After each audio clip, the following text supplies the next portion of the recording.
رسول پاک صلی اللہ تعالی علیہ وسلم نے فرمایا جنت میں ایک ایسا محل ہے، اندر کھڑے ہو کے دیکھیں تو باہر سے سارا کچھ نظر آتا ہے، اور محل کے باہر کھڑے ہو کے دیکھیں تو اندر کا سارا حسن دکھائی دیتا ہے۔ تو حضور توجہ دلاتے تھے تو صحابہ میں شوق پیدا ہوتا تھا، یا رسول اللہ کس کو ملے گا؟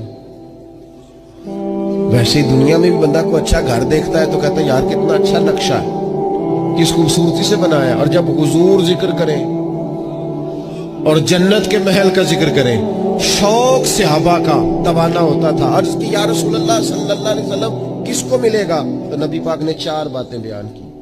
فرمایا ایک وہ بندہ جو اچھی بات کرے، وقولوا للناس حسنا، لوگوں سے اچھی بات کہے، وہ ہمیشہ معاشرے میں بری خبریں ہی دینے کا عادی نہ ہو، لوگوں کی عیب جوئی ہی اس کا مزاج نہ ہو، اچھی بات کرے۔ اور دوسرا رسول پاک نے فرمایا کھانا کھلائے، اہل ایمان کی دعوتیں کرے۔ اور تیسرا فرمایا کثرت سے روزہ رکھے۔ اور چوتھا فرمایا جب لوگ نیند کے مزے لے رہے ہو نا تو یہ اٹھ کر اپنے رب کی عبادت کرے۔ ساون کی کالی راتوں میں جب بوندا باندی ہوتی ہے، وہ راتوں کو اٹھ اٹھ روتے ہیں جب خلقت ساری سوتی ہے۔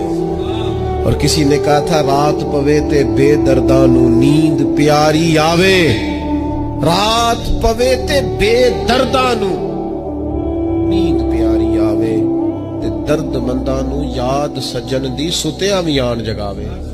فرمایا جب لوگ خواب خرگوش میں ہوں، نیند کے مزے لے رہے ہوں، تو رب کے بندے اٹھ کے اپنے رب کو یاد کرتے۔ والذین یبیتون لربہم سجدا وقیاما، یہ 4 چیزیں جن لوگوں میں پائی جائیں، حضور فرماتے ہیں انہیں وہ عالی شان محل ملے گا جس کی تعریفیں گویا خود رسول کریم نے بیان